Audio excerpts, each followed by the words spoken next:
사랑이 별일 없이도 온다. 저녁 햇살이 공원 벤치에 길게 내려앉고 있었다. 해질녘 낡은 기타를 튕기며 노래를 부르던 남자 지훈. 그는 잠시 손을 멈추고 저 멀리서 반려견과 함께 산책하는 그녀를 멍하니 바라봤다. 찰스라는 이름의 커다란 골든 리트리버는 공원 여기저기를 뛰어다니고 그녀는 그런 녀석을 보며 환하게 웃고 있었다. 찰스는 신이 나서 깡충거리다 그만 끈을 놓쳐버렸고 흥분한 녀석은 지훈이 있는 벤치 쪽으로 쏜살같이 달려왔다. 그녀가 놀라 찰스 하고 소리쳤지만 이미 녀석은 지훈의 발치에서 꼬리를 흔들고 있었다. 그녀는 미안한 표정으로 달려왔고 찰스의 목줄을 다시 채우려 몸을 숙였다. 그때 지훈이 조용히 손을 내밀어 녀석의 턱을 살짝 쓰다듬었다. 괜찮습니다. 녀석 참 잘생겼네요. 그의 말에 그녀는 안도의 미소를 지었다. 이 녀석이 가끔 이렇게 흥분을 주체 못해서 죄송합니다. 저도 강아지를 좋아해서요. 이렇게 가끔 혼자 나와 기타를 치곤 합니다. 지훈은 덤덤하게 말했고 그들은 찰스를 사이에 두고 한참 동안 이야기를 나눴다. 그날 밤 지훈은 원래보다 늦게까지 공원 벤치에 앉아 있었다. 그녀는 찰스와 함께 일찍 집에 들어갔지만 지훈은 그녀의 웃음소리가 귓가에 맴돌아 좀처럼 자리를 뜰 수 없었다. 다음 날 지훈은 평소보다 일찍 공원으로 나왔다. 혹시나 하는 마음에 그의 기대는 틀리지 않았다. 그녀는 어제처럼 찰스와 함께 산책하고 있었다. 그들은 서로를 향해 조용히 미소 지었고 찰스는 반가운 듯 지훈에게 달려와 꼬리를 흔들었다. 어제는 덕분에 찰스를 찾았네요. 혹시 실례가 안 된다면 차 한잔 하실래요? 그녀가 조심스럽게 물었다. 지훈은 망설이지 않고 고개를 끄덕였다. 공원 옆 작은 카페, 그들의 첫 만남은 그렇게 시작되었다. 이름은 수현, 수의사였다. 지훈은 그녀의 직업에 놀랐고 그녀는 기타를 치는 그의 모습에 매료되었다. 그들의 대화는 끊이지 않았다. 찰스의 이야기도 지훈의 음악 이야기도 서로의 일상 이야기도 모두 흥미로웠다. 시간이 흘러 카페를 나섰을 때 지훈은 그녀에게 조심스럽게 말했다. 오늘이 참 좋네요. 그녀는 고개를 끄덕였다. 저도요. 찰스가 오늘따라 산책을 일찍 끝내려고 하더니 다 이유가 있었나 봐요. 둘은 웃었고 그날 이후 그들은 공원에서, 카페에서 혹은 찰스와 함께하는 산책길에서 서로를 자주 마주치게 되었다. 우연은 아주 천천히 운명이 될 준비를 하고 있었다. 어느새 가을의 문턱, 바람이 꽤 쌀쌀해진 오후였다. 지훈은 벤치에 앉아 따뜻한 커피를 마시고 있었고 수연은 찰스와 함께 옆 벤치에 앉아 있었다. 오늘은 그녀도 찰스도 모두 혼자였다. 그녀가 먼저 말을 꺼냈다. 저희 이름도 모르네요. 지훈은 살짝 웃으며 고개를 돌렸다. 모르면 좀 어때요? 오늘은 그냥 이 정도가 딱 좋네요. 그녀는 그 말에 조용히 고개를 끄덕였다. 그의 말은 이상하게 위로가 되었다. 해가 기울기 시작했고 둘은 함께 일어섰다. 어제처럼 천천히 발걸음을 맞춰 걸었다. 이름도 나이도 서로의 과거도 묻지 않은 채 그들의 두 번째 산책이 시작되었다. 하지만 마음은 조금 더 가까워지고 있었다. 며칠 뒤 지훈은 기타를 들고 공원으로 나왔다. 수연은 벤치에 앉아 책을 읽고 있었다. 지훈이 다가가 조심스럽게 말했다. 저기 혹시 저와 한 곡 연주하실래요? 그녀가 놀란 듯 웃음을 터뜨렸다. 저는 노래를 잘 못하는데 괜찮아요. 그럼 제가 이기면 저녁 사주시는 거예요. 지훈은 장난기 섞인 목소리로 말했고 수현은 잠시 고민하다 고개를 끄덕였다. 좋아요. 그럼 제가 이기면 커피 사드릴게요. 결국 그들은 함께 공원 한쪽 작은 무대에 앉았다. 지훈이 조심스럽게 기타를 튕기며 노래를 시작했다. 그의 목소리는 감미로웠고 그녀는 조용히 그 노래에 귀 기울였다. 노래가 끝났을 때 둘은 서로 눈이 마주쳤고 그때마다 웃음이 터져 나왔다. 그날은 비가 내렸다. 쏟아지는 비는 아니었지만 마치 오래 울고 싶은 사람처럼 꾸준히 조용히 떨어지는 빗줄기였다. 공원에는 사람이 거의 없었다. 지훈은 우산도 없이 벤치에 앉아 있었다. 그때 우산을 쓴 수연이 그에게 다가왔다. 비 맞고 있으면 감기 걸려요. 그녀가 조심스럽게 그의 옆에 앉았다. 지훈은 말없이 그녀의 우산을 함께 썼고 그들은 나란히 공원을 걸었다.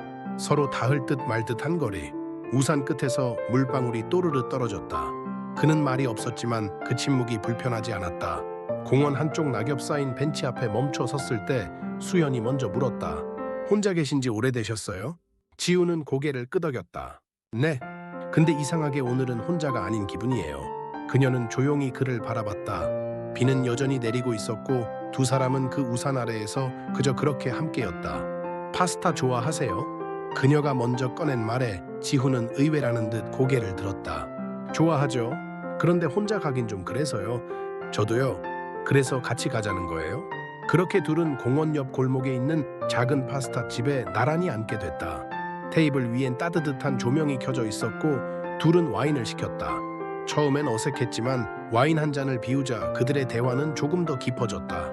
사실 요즘은요, 아무도 기다리지 않는 집에 들어오는 게 가끔은 좀 서글퍼요. 수현의 말에 지우는 아무 말 없이 그녀의 와인잔을 채워줬다. 말 대신 조용한 공감이 가득했다. 식탁의 불빛이 서로의 그림자를 길게 만들던 그 밤, 둘 사이의 기류는 조금씩 달라졌다. 이게 데이트면 좀 싱거운 편이겠네요. 지훈은 와인을 따르며 말했다. 싱거운 게 오래가요. 말 끝에 두 사람은 동시에 눈이 마주쳤고 그 순간 와인잔이 부딪히는 소리 외엔 아무것도 들리지 않았다.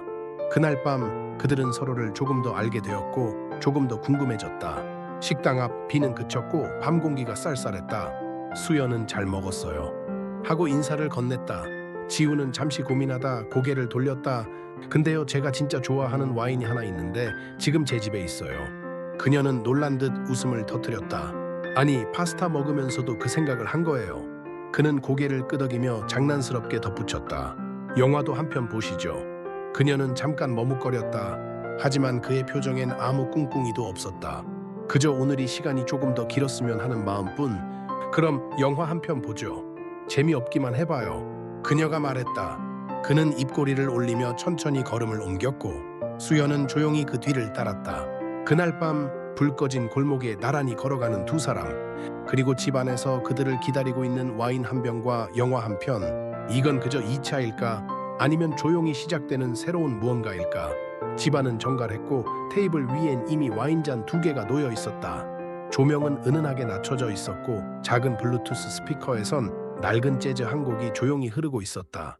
지우는 그녀에게 와인잔을 하나 내밀었다. 이건 진짜 좋은 거예요. 특별한 날 마시려고 아껴둔 건데. 그녀는 그 잔을 들고 살짝 눈웃음을 지었다. 오늘 저 대접받는 거죠? 잔이 부딪히는 소리가 났다. 그리고 조용한 시간, 비어가는 와인잔과 함께 둘의 말은 조금씩 조금 더 안쪽으로 향했다. 사실 요즘은요, 그냥 아무것도 없이 혼자 집에 있는 게 가끔은 좀 무서워요. 그녀의 말에 그는 아무 말 없이 그녀의 손을 잡았다. 말 대신 조용한 공감이 가득했다. 식탁의 불빛이 서로의 그림자를 길게 만들던 그 밤, 잔잔한 음악 속에서 둘 사이의 기류는 조금씩 달라졌다. 그날은 평소보다 늦게 잠자리에 들었다. 다음 날 아침 수연은 침대 옆 의자에 걸어둔 스웨터를 조용히 집었다. 몸을 일으키는 동작은 조심스러웠고 손끝에 약간의 떨림이 있었다. 뒤에서 숨소리가 들렸다.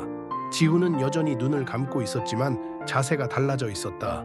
마치 그녀의 움직임을 느낀 듯 조금 고개를 돌렸다. 그녀는 머리칼을 넘기며 살짝 시선을 내렸다. 어색하진 않았지만 익숙하지도 않았다. 그가 낮게 말했다. 일어났어요? 그녀는 고개를 끄덕이며 네, 물 좀 마시려고요. 하고 조용히 답했다. 그는 이불 안에서 한 손을 꺼내 침대 옆 컵을 그녀 쪽으로 밀어줬다. 그녀는 그 손길에 살짝 멈칫했지만 곧 잔을 받아들었다. 한 모금 마신 뒤 그녀는 컵을 내려놓으며 물었다. 후회하세요? 그는 대답하지 않았다. 대신 그녀를 바라보며 오래 잠긴 듯한 목소리로 말했다. 아니요. 딱 좋아요. 지금의 이 느낌이. 그녀는 작게 숨을 내쉬었다. 그러곤 침대 옆에 앉으며 한 손으로 그의 이마에 흐른 머리칼을 조용히 쓸어 넘겼다. 말은 많지 않았지만 그날 아침의 침묵은 전날 밤보다 더 많은 것을 말해주고 있었다. 그리고 그들의 일상은 너무 무겁지도 가볍지도 않게 흘러가고 있었다. 그러던 어느 날 동네 작은 카페. 지우는 책을 읽고 돌아오던 길이었다. 익숙한 뒷모습이 눈에 들어왔다. 수연이었다. 그리고 그녀의 맞은편엔 낯선 남자가 앉아 있었다. 둘은 마주보며 웃고 있었다. 그녀의 얼굴에 지훈이 한 번도 본 적 없는 편안하고 밝은 웃음이 피어 있었다. 심장이 순간 쿵. 그는 안으로 들어가지도 못한 채 그 자리에 멈춰 섰다. 카페 유리창 너머로 그녀의 손이 남자의 손을 잡는 게 보였고 남자는 고개를 숙이며 웃었다. 지우는 결국 가방 손잡이를 꽉 쥐고 그 자리를 조용히 떠났다. 그날 밤 그는 평소처럼 전화를 걸었다. 오늘 어디 갔었어요? 그냥 친구 좀 만나고 들어왔어요. 피곤했나 봐요. 목소리가 힘이 없네. 조금. 대화는 거기서 끝났다. 그는 이유를 몰랐고 그녀는 묻지 않았다. 그날 밤 둘은 같은 동네에 있었지만 서로에게 아주 멀게 느껴졌다. 다음 날 수연이 직접 찾아왔다. 어제 왜 그랬어요? 그녀는 잠시 침묵하다 작게 물었다. 그 남자 누구예요? 그녀는 잠시 당황한 듯 하다가 이내 피식 웃었다. 어제 친구요. 오빠 동생 같은 그런 친구인데 오랜만에 만난 거였는데. 그는 아무 말 없이 그녀를 바라보며 입술을 깨물었다. 손은 왜 잡았어요? 그녀는 웃으며 말했다. 손을요, 헤어질 때 잡는 게 예의 아니에요. 그녀는 고개를 떨궜고 지훈은 조심스럽게 그녀의 손을 잡았다. 오해하지 말아요. 저도 그렇게 무책임한 남자는 아니에요. 그녀는 작게 웃었다. 그리고 그의 손을 놓지 않았다. 밤이 깊었다. 지훈은 소파에 앉아 한참 그녀를 바라보다 툭 농담처럼 말을 건넸다. 책 말고 나 좀 봐요. 그녀는 책에서 시선을 떼지 않은 채 말했다. 그쪽 얼굴은 하루 종일 보고 있죠. 그래서 질투한 거예요. 그녀는 고개를 들어 그를 흘겨봤다. 무슨 소리예요? 그는 입꼬리를 살짝 올리며 다가왔다. 카페 앞에서 봤다면서요. 손 잡는 것도 봤다면서요. 그녀는 책을 덮었다. 그냥 우연히 본 거예요. 그럴 수도 있죠. 그래서 질투한 거 맞네요. 아니거든요. 그는 그녀 곁으로 바싹 다가와 슬쩍 그녀의 어깨에 턱을 얹었다. 귀까지 빨개졌는데요. 그녀는 그를 밀치듯 어깨를 들썩이며 말했다. 질투라니 그 나이에 그런 걸. 하지만 말끝이 약했다. 그는 한 손으로 그녀의 손등을 가볍게 쓰다듬었다. 나는 좋던데요. 뭐가요? 이 나이에 질투까지 해주는 여자 세상에 하나밖에 없을 것 같아서. 그녀는 어이없다는 듯 웃음을 터뜨렸고 그는 그 틈을 타 자연스럽게 그녀의 손을 잡고 입 맞췄다. 참 여자를 잘 모르시네. 그쪽은 잘 알아볼게요. 둘 사이엔 조용히 미소가 찾아왔다가 또다시 묘해졌다. 그의 손이 천천히 그녀의 허리로 새으며들었고 그녀도 더는 피하지 않았다. 질투까지 해놓고 어떻게 가만히 있을 수 있을까? 그 밤은 말보다 눈과 손이 더 많은 이야기를 나눈 밤이었다. 햇살 좋은 오후, 둘은 마트에서 장을 본 뒤 천천히 동네 골목길을 걷고 있었다. 지훈은 무거운 봉지를 들었고 수연은 그의 옆에서 자연스럽게 손을 내밀었다. 그는 아무 말 없이 그녀의 손을 잡았다. 그 순간 조용히 지나가던 골목길 끝에서 누군가 둘을 바라보고 있었다. 그의 여동생 예지였다. 혼자 사는 오빠에게 반찬 좀 챙겨주려 들렀다가 마주친 장면이었다. 그녀는 말없이 입꼬리를 올렸다. 그리고 조용히 발길을 돌렸다.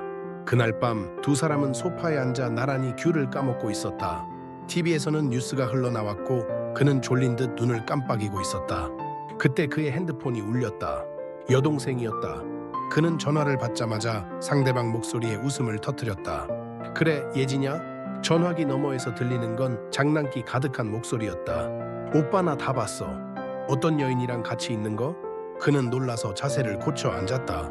너 그걸 어떻게? 혼자 계신 독거노인 챙기려고 반찬 가져다 주러 갔었지 뭐. 운도 좋네. 우리 오빠 이 나이에 또 누군가 옆에 와줬네. 다행이네. 그 말에 그는 한참 말을 잇지 못했다.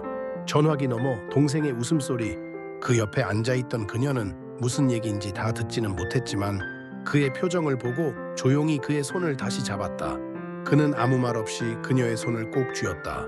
그 밤 귤껍질이 가득 담긴 그릇 옆으로 서로의 손등이 조용히 포개져 있었다. 새벽 3시 모두가 자는 시간. 수연은 괜히 화장실에 가는 척 거실을 서성이다. 방문 틈으로 그를 바라봤다. 불 꺼진 방 안, 그는 고르게 숨을 쉬고 있었다. 살짝 벌어진 입, 이불 밖으로 나온 한 손. 그녀는 소파에 가만히 앉아 양무릎을 안았다. 이 사람이 없었다면 나는 지금 뭘 하고 있었을까? 그녀는 문득 혼자 살던 그 집에 겨울이 떠올랐다. 그때 그 사람의 전화 한 통, 저녁은 드셨어요? 그 말 한마디가 그녀를 일으켜 세웠던 날. 처음엔 그냥 사람이 그리워서였는데 지금은 이 사람이 아니면 안 될 것 같았다. 그녀는 고개를 돌려 그를 다시 바라봤다. 이 사람은 내가 없었으면 어땠을까? 혼잣말처럼 중얼거리는 그 말에 문득 그가 그녀가 앉아있는 소파 쪽으로 나왔다. 왜 앉아있어요? 그냥 잠이 좀 깨서. 그는 아무 말 없이 그녀 곁에 앉았다. 잠시 후 그녀의 머리를 그가 조심스럽게 어깨에 기대게 했다. 그 새벽 말은 없었지만 서로의 온기만으로도 충분한 밤이었다. 아침부터 냄비 뚜껑 여닫는 소리에 그는 뒤척이다가 깼다. 부엌에 선 그녀가 계란찜을 하며 혼잣말을 중얼거리고 있었다. 물이 좀 많았나? 또 넘치겠네. 그는 이불 속에서 눈을 비비며 말했다. 어제 김치찌개 남았잖아요. 그냥 그거 데워 먹지. 이 사람은 뭘 해도 말이야. 그녀는 잔소리를 흘리듯 말하면서도 밥은 꼭 챙긴다. 식탁에 앉은 그는 김치찌개 국물에 밥을 비벼 먹었다. 그녀는 반찬통 뚜껑을 씌우며 물었다. 점심엔 뭐 먹을래요? 몰라요. 그냥 대충이 제일 어려운 거 아시죠? 그는 대답 대신 입에 밥을 꾸역 넣었다. 점심 먹고 나서는 마트에 같이 가야 했다. 마트에서 그는 늘 하던 대로 아무 생각 없이 카트를 밀었고 집으로 돌아오는 길 양손 가득 장바구니를 들고 엘리베이터 안에서 둘은 동시에 한숨을 쉬었다. 허리 아프죠? 어깨도요? 저녁엔 그녀가 삼겹살을 굽고 그는 쌈 싸는 사람 역할을 맡았다. 먹다 말고 그는 그녀의 머리칼 사이로 흰 머리를 발견하고는 살짝 웃었다. 하나 잡았어요. 뭐요? 하얀 거. 이거 예쁘네요. 그녀는 대꾸하지 않고 뒤집은 고기를 다시 한번 눌렀다. 설거지는 오늘은 그가 했다.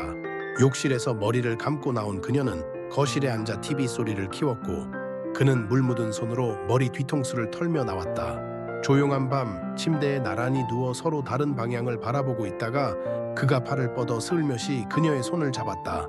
뭐예요 갑자기? 그냥요. 그녀는 고개를 돌리지 않은 채 손을 가만히 잡혀줬다. 크게 특별한 하루는 아니었지만 그녀는 안다. 이런 하루가 쌓이고 쌓여 누군가의 전부가 된다는 걸. 그녀는 가끔 생각한다. 사랑이 꼭 두근거릴 필요는 없다고. 그냥 밥 챙겨주고 장바구니 무게를 나눠 들고 밤에 서로의 손을 잡아주는 일. 그게 사랑이면 지금 이건 분명 사랑 맞다. 이야기가 마음에 닿았다면 구독과 좋아요 눌러주세요.